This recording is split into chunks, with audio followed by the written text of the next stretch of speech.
ACC just had a big update in version 1.9, which has made quite significant improvements to ACC, but unfortunately the game is still missing two of the most vital components that original Assetto Corsa and cultured sim racers really look for in a racing simulator. Now, before a man with the face of a desiccated prune derails the hype train, I'm going to be positive, because I have to rub butter on you people before you turn the video off, because you get angry. I know what you fanboys are like. I say something vaguely critical, meltdown. So I'm going to rub butter on you first. The update, I think, is a really good, significant update to ACC. Kunos always keep working away at their games. They keep updating them. They do great stuff, and ACC is no exception. It's kept getting better. It's kept improving. Massive credit to Kunos for doing that. I love developers that keep working on the titles. That should be celebrated and clapped. Big clap, big cheer. Well done. They have got the big cheer. The biggest improvements with the latest update in terms of how it actually affects gameplay that I think most people will notice is the suspension. In particular, now you can drive up through Eau Rouge without the car launching and bouncing around like a children's bouncy castle in the tornado. That's nice, being able to drive one of the most famous corners in racing in a normal way. Kind of would expect that at launch with the GT3 title, but you know, that's nice. That's there. Schumacher S's you can now drive properly. There's loads of corners. Yeah, corners where you're going to go over some sausages a little bit. Imola, really good to drive now. That chicane is still annoying, but way better to drive. So the suspension is a massive change. Another thing with the suspension, actually, and the sort of handling, I think, that comes largely from the suspension and maybe some of the tyre tweaks they did, when you enter corners wide and touch curbing on the outside on the entry to corner, then before you apex, that curbing does not unsettle the car as much as it used to. Things are just a little bit more planted. The car's not as bouncy castle-y or stuck in bouncy castle mode as they used to be. So that's, from a functional driving perspective, that is a huge improvement, I would say. So big props for that. Another aspect of the handling that seems to stand out to me specifically as well, or more so, with the new cars that are in the DLC pack, the Porsche and the Ferrari especially, is that those cars seem to actually respond better to trail braking. And I would say in general, I think the cars in the game overall also all seem to respond better to trail braking. And what I mean by that is, previously in ACC, you could be a lot more sort of ham-fisted on the brake, and the window of what would like gently nose the car in, and that sort of granularity of control in that braking zone on the trail braking, I think was more abrupt and or harder to be smooth with. Basically, how the car responds to the brake pedal comes across as more immediate to me. It was certainly easier to get the car to roll into corner, as long as you're not actually at the limit.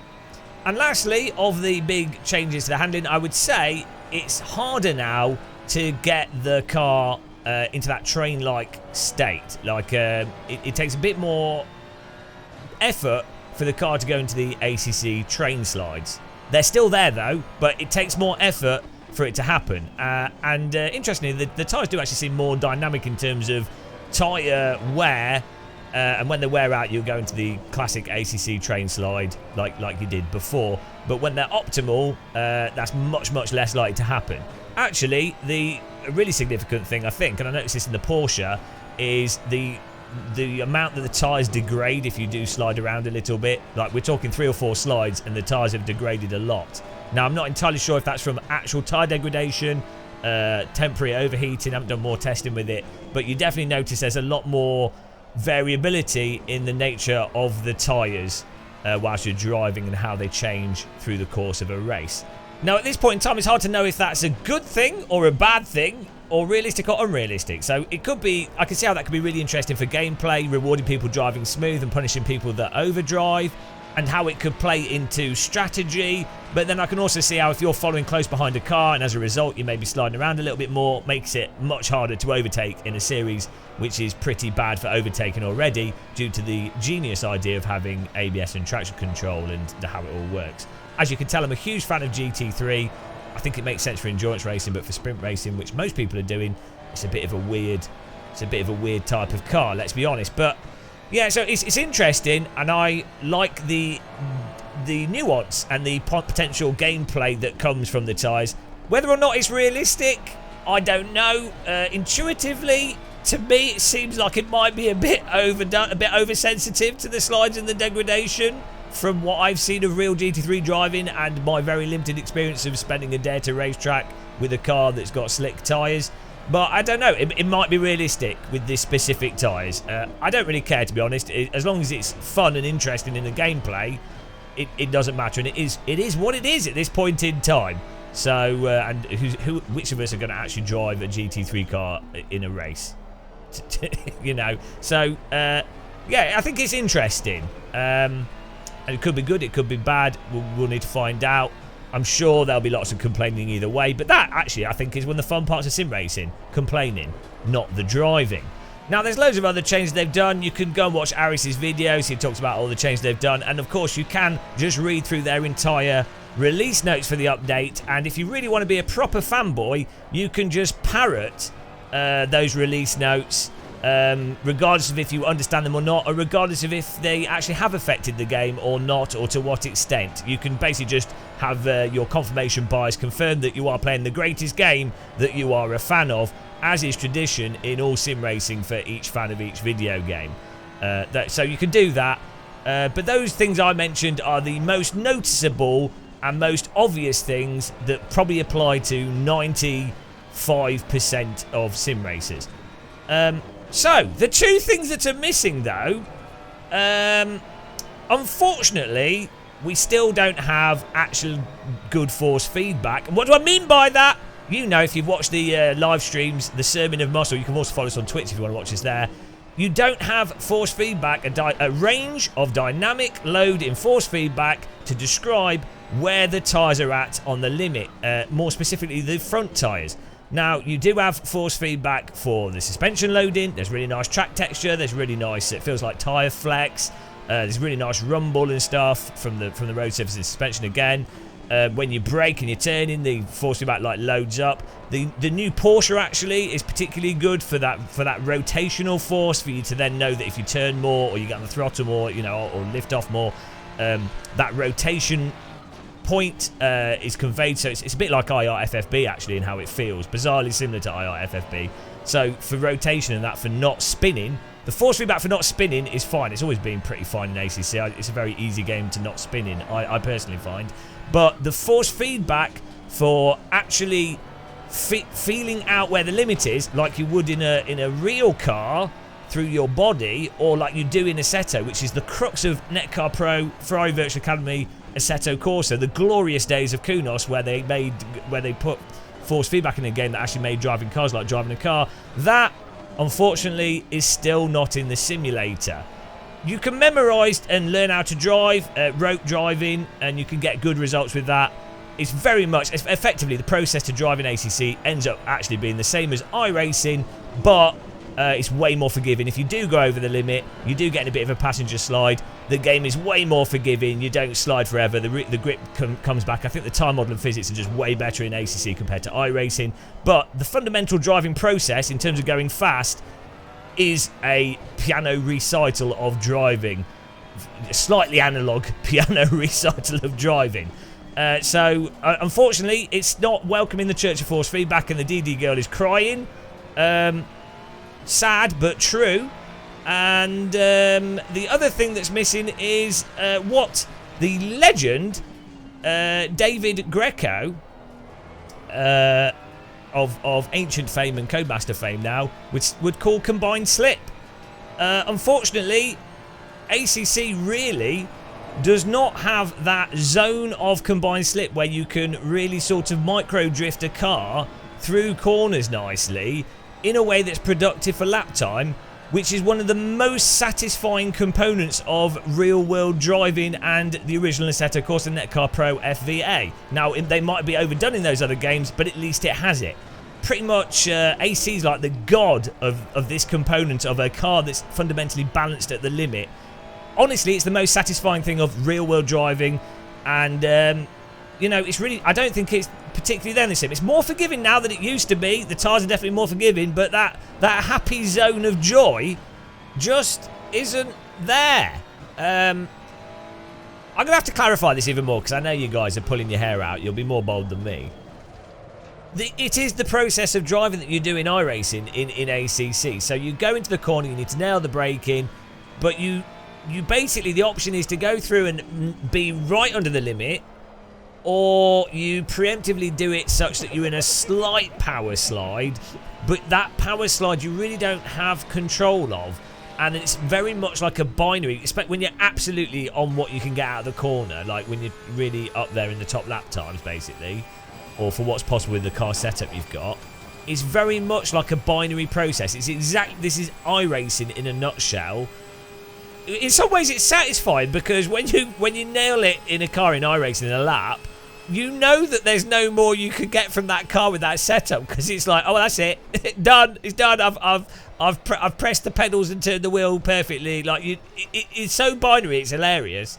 Whereas when you play the original Assetto Corsa, and there's some other cars in other sims where you have a zone that is the optimal zone for balancing the vehicle, and that's with every single vehicle up to, like, even up to Formula 1 cars, go-karts, everything.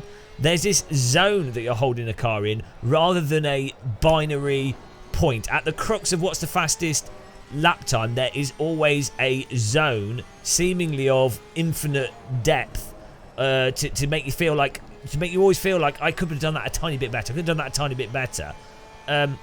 Again, to clarify, I'm not saying that you don't have to drive in a, you know, you don't want to nail corners, or that you might not want to sometimes be just driving under the limit, or not, you know, not be balancing a car, over driving. I'm just saying that with real tyres, and as I say, David Greco put this in a tweet really clearly, he called it combined slip. And it's this zone that you have with all real tyres, slick tyres, road tyres, you know, it's just really lacking in ACC. If it's there, I don't know, it's minute, and it's very much like iRacing. Even with the GT4 cars, and even in the wet, you can slide the cars around and do like crazy stuff and everything. But if you're actually trying to really pwn it and get the absolute most out of the car, and the best possible lap time, you will see it sort of diminishes into this binary situation again. Which doesn't happen in AC. The weird thing is, though, when you actually get good at iRacing or a track in ACC with this type of handling, and other sims that have it, you can, once you've actually done it and you go into full piano recital mode, it's actually a lot easier, weirdly. Like, I could play iRacing and stream it all day long. We did 24 hours in a row with F4 cars. I couldn't do that in the original Assetto Corsa because my brain would be a meltdown trying to always balance the vehicle based off balancing the combined slip in the optimal zone, but also using the force feedback and listening to that and adjusting based off that. The original Assetto is absolutely knackering to me because it's a constant active balancing act, which is tiring but very satisfying. Whereas you are correcting the car in ACC when you make mistakes, but it's not the same thing. I'm pretty sure ACC fanboys and iRacing fanboys won't understand or get this, but I think those of you that do understand and get this, it's one thing that absolutely kills the joy of simulated cars, regardless of the game. If they don't have that component, it literally kills the game. So yeah, that's the sad truth. Before people go, I mean, they wouldn't have got this far, will they, guys? Those of you that are still watching and have lost, as a result, many brain cells, apologies for that, but I mean, I guess that's why you watch the channel. It's easier than banging your head on against a wall or with a 2x4, so that's the service I offer. For those of you still here, well, you know that we tested this with 900 degrees rotation, with the same rotation in the game. You know I use default settings. We know we used it out of the box. We used aggressive setups. We used the basic setups. We did setups recommended to us. You know I went through the whole process. But you know I'm going to get, inevitably under this video, there's going to be comments going, oh, well, your wheel rotation doesn't look, why is your wheel rotation? You know it's going to happen. You just know it. If you can reply to those comments saying, yes, Game of Muscle actually tested all these things. So, no. That would be nice. But, I mean, it's kind of pointless. They've already made their mind up. I don't need to explain this to you guys that this far in the video. You as I say, you've got enough brain damage to know where I'm at with this kind of stuff. Right, that's it. That is it. ACC, I think it's still good. I think you can have a lot of fun with it. The GT3 cars are definitely better than iRacing's GT3 cars. And LFM obviously offers that online racing, which can be really fun. The GT4 cars are a million times better. Oh my god, how bad are iRacing's GT4? Ah, dear. Terrible. So the ACC GT4 cars, I think, are even more fun to drive than the GT3. A million times better than iRacing. Obviously, the GT4 cars are more slidey and stuff. I think they still actually have the same combined slip issue, but because the tyres, the cars are more slidey, it's kind of hidden better, if that makes sense. So it's you know, the range of stuff comes across better due to the nature of it. Still the same problems. Though the GT4 still not the same driving experience as what you'd like, even R Factor 2 and especially AC. The GT cars in the original Assetto GT4 cars, that experience, it just like, I've been in a real world GT4 Aston Martin. The experience of Assetto Corsa is the real car, like it lined up in optimal conditions. It's AC1 has lined up with every real world situation I've ever had. So much, it's mental. And as good as ACC is, it just doesn't. But right, anyway, it doesn't matter. Still great fun. We're done. This video is finishing. Over. Huge thanks to everyone that watches this drivel, and obviously those of you that are new, that have just discovered this drivel and want to lose brain cells, thank you for subscribing if you do. Thank you for clicking that like button. I try and do live streams. I'll try and do more live streams in ACC and AC. I'll probably do them on YouTube rather than Twitch, but we do like spontaneous stuff on Twitch. I think it's a better platform for spontaneous live streaming and the stuff you can do, polls and things, you know. So if you want to see that, follow us on Twitch as well. Right, at the end of the day, happy tea drinking, take care, and goodbye everyone.